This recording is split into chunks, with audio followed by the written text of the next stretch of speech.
Today you called Ted Cruz a liar on the debate stage. Well, he does. What is it he said? He does not tell the truth, and they make robocalls to people, and they say things about people that aren't true, and they come up with a lot of statements that aren't true. But isn't that just politics? No, I don't think so. You have to be truthful, and Ted Cruz is not a truthful person. And frankly, he holds up the Bible, and I hold up the Bible as well as anybody. But he holds up the Bible, and then he lies. What he did to Ben Carson, what he did with the voter violation form in Iowa, as an example, where they wrote a form out that looked just like a government paper, and it says, "Go vote for Ted Cruz, otherwise you're going to be in trouble."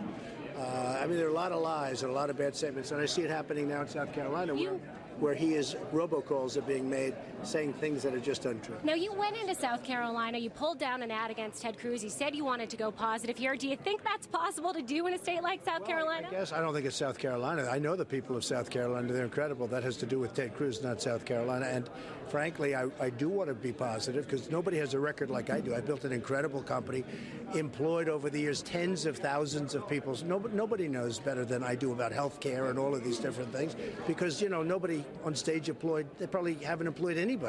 And I've employed tens of thousands of people over the years.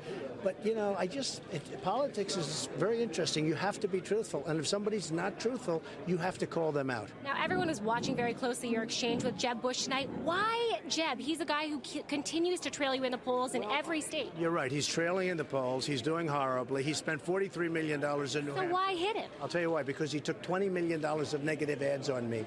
And I tell people this, and I teach people this. When somebody hits you, you hit them back. He spent $20 million on negative ads on me. He doesn't have a chance. He's a total lightweight.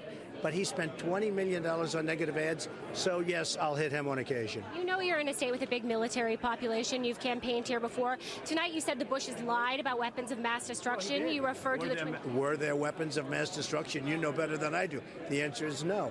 And when Jeb said... his brother protected us. The World Trade Center came down during his brother's reign. I mean, are people forgetting that? But there's still a lot of affection for the Bushes in South Carolina. I like the Bushes also. I mean, I think it's fine. I think the Bushes are fine. But he can't lie about his brother's record. And if you look at the last 3 months, it was a catastrophic failure. We had a catastrophic failure. That was during his term. He gave us Obama because Abraham Lincoln couldn't have beaten Obama at that time or anybody else that was on the Democrat side. So, look. Everybody works, everybody tries, but the World Trade Center came down. A lot of bad things happened. So Jeb can't say that didn't happen. And by the way, there were no weapons of mass destruction. We went into Iraq, destabilized the Middle East. We spent trillions and trillions of dollars. We should be rebuilding our country also. Now we have to go and get ISIS. Nobody's going to be tougher or better with the military than me. I'll build it bigger and better and stronger than ever before, and nobody's going to mess with us. But you have to use it properly if you're going to use it at all. I want to talk for a second about the Supreme Court because, of course, Justice Antonin Scalia passed today. Who would you nominate? What do you look at as a good model of a Supreme Court justice under President Trump? I think Dianne Sykes is excellent. I think there are really 3 or 4, but I think Dianne Sykes from Wisconsin has a great record and I think would be very good. But honestly, you want to take a look at a large group of people and you want to nominate somebody. Justice Scalia was a fantastic man. You really want that person to be as close to him as possible. You've mentioned your sister before. Is that still on the short list for you? No, we have a little conflict of interest there. She's a tremendous person and one of the really brilliant justices. Thank you very much.